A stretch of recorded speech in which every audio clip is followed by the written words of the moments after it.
Angels, it's Jess Markowitz, Independent Cincy Family Director. Anyways, it is April 5th, and I just wanted to talk about today follow-up calls with your guests from your parties. A lot of people will go and deliver their products or deliver it to their hostesses and let them be delivered, or even your online orders, and never make any additional contact with them until they're like ready to reorder again even. And some consultants aren't even doing that. So what I wanted to talk about is how important it is to follow up with your customers. When you do have a party, it's so important to, at least within 2 weeks of the delivery, set in your calendar 2 weeks after you deliver it to make those follow-up calls. Set aside about 45 minutes. It shouldn't be more than that. If you have some incredibly huge party, it might take a little bit longer.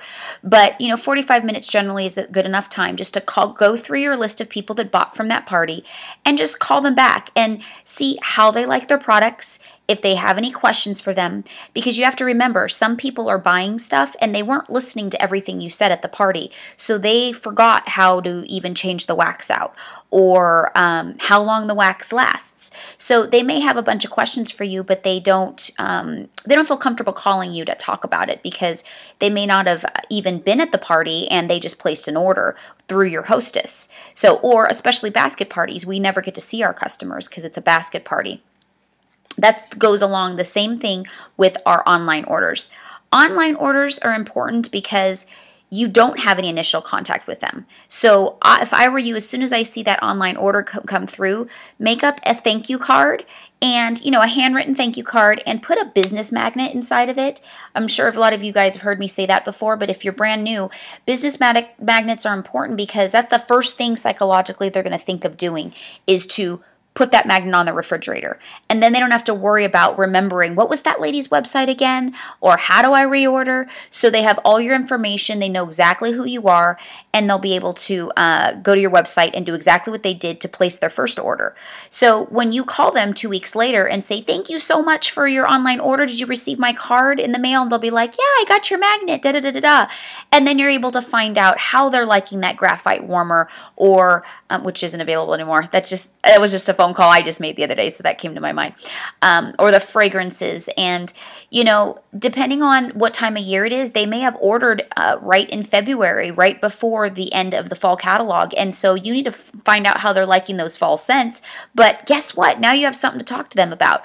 I know you just bought a bunch of fall fragrances, but it is the summer and spring now, so you may not be really wanting to warm pumpkin marshmallow right now. So you might want to, get some new fragrances for your home. And then it's a good time to have a one-on-one conversation, and make sure you do your homework before you make these calls. Pay attention to what they actually ordered, because if you don't know what the fragrances are, there's nothing to talk about. There's nothing to talk about as far as how their plugin is working. If you don't know what they've bought, it does sound like a sales call. So it's a customer service call to find out how they're liking their products. If they bought layers, you'll be able to say, well, what does your skin feel like? Do you notice how hydrated your skin feels?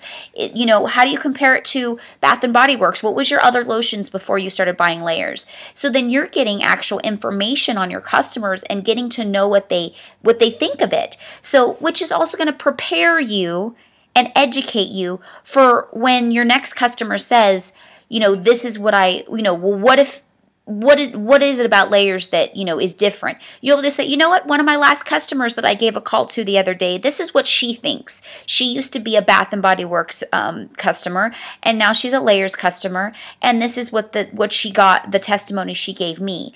Because they don't want to hear only about what you think, because, of course, in the back of their mind, they're thinking, of course she's going to say that. She's trying to sell me something. So you want to give them other people's testimony and use the person's name. Say, my customer, Susan, Smith, she actually, again, then you're able to give them a name, and they know that you're a little bit more honest because you're not just throwing something, one of my customers. You're being specific.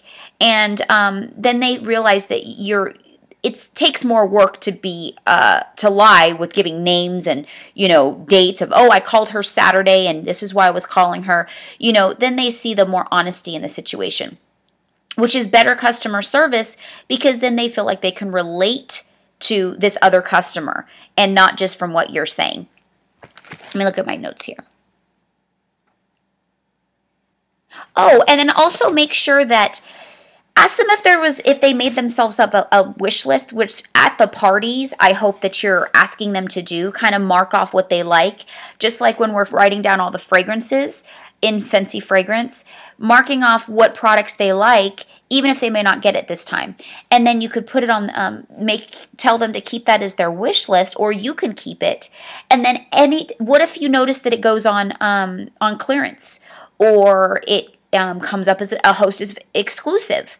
So, for instance, anybody that's been with the company since 2011, we had bricks, you know, always ready to, in the catalog to purchase. So now that we have bricks on Hostess exclusive, you can call those customers and be like, Cindy, I just want to let you know this month we can purchase bricks by hosting a party. You know, this would be an opportunity to get your bricks again. So they know that you're personalizing the call. It's not because you're just like, hey, can you host a party for me? It's, you know what, this is for you, so you can get what you want. So knowing your products, knowing your business, and then being able to link it to the customer and personalizing it.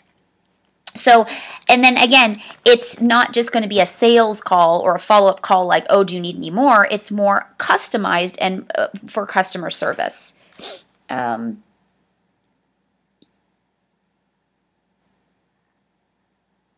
It's important, and I did say this already, but make sure you schedule these follow-up calls, because we can intend to do a million things in our life, but if we don't put it in the calendar and remind ourselves that this is what needs to happen, so we don't have to think about it. Now, nowadays, everybody has a smartphone, okay? These little handy-dandy little calendars okay, there, now you can see it. There we go.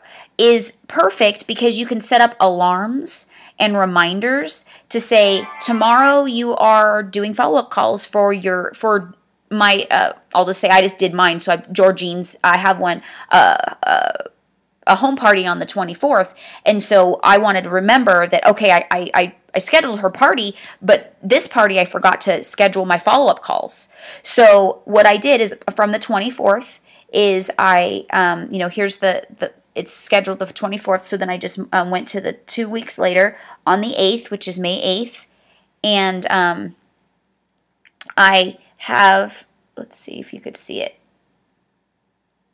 call Georgine's, if you could see, call guests at Georgine's party.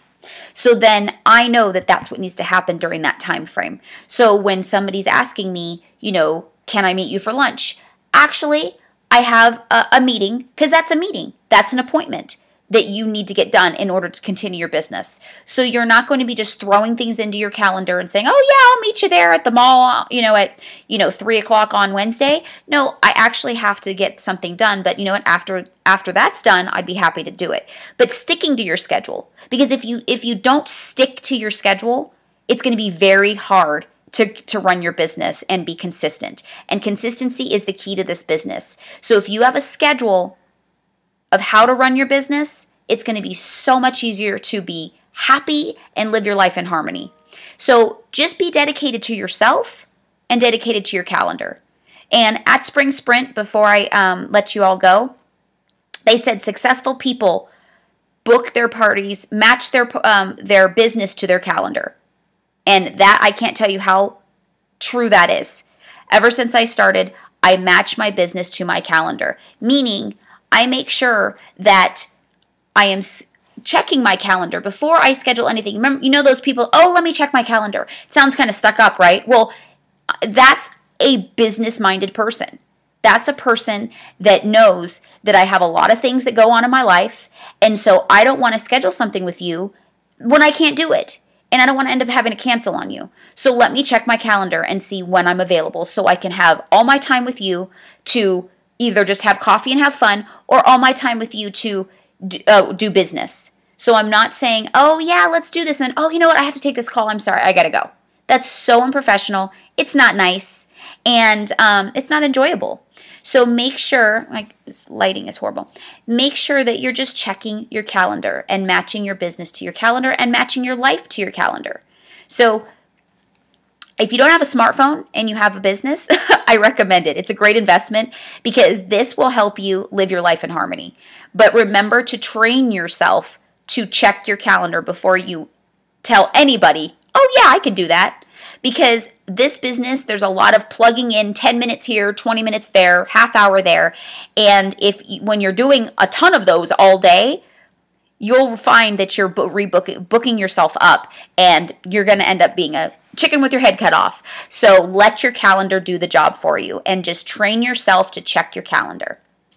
Again, this is about customer service, and customer service has to do with being on time and being there with your customer, not having to run out to another appointment. So schedule enough time whenever you're going to see a customer or talk to a customer or host over the phone even, or in person. Schedule enough time that you're not going to have to rush them. Always assume that that phone call or that personal meeting is going to turn into a conversation about joining or a conversation about hosting. So give yourself enough time. Don't say, oh, it's going to take 10 minutes. If it's going to take 10 minutes, give yourself 20 minutes or 30 minutes. So then you have plenty of time. And again, if they start talking to you about their life, you're not going to go, yeah, lady, I'm not really interested. I got to go. Because that's the relationship time you're creating. You're getting to know your customers and your hostesses and future consultants. So give them enough time and the respect to let you get to truly absorb them, and you're not in the back of your mind stressing out saying, I'm listening, but I'm stressed out because I got to go. Because you're not really listening. You're paying attention about what time it is. Okay, everyone, have a great day. We've already started off the April with a great month, and I'm going to start, again, I keep telling you guys this, but I've put these in my calendar to start doing these every week.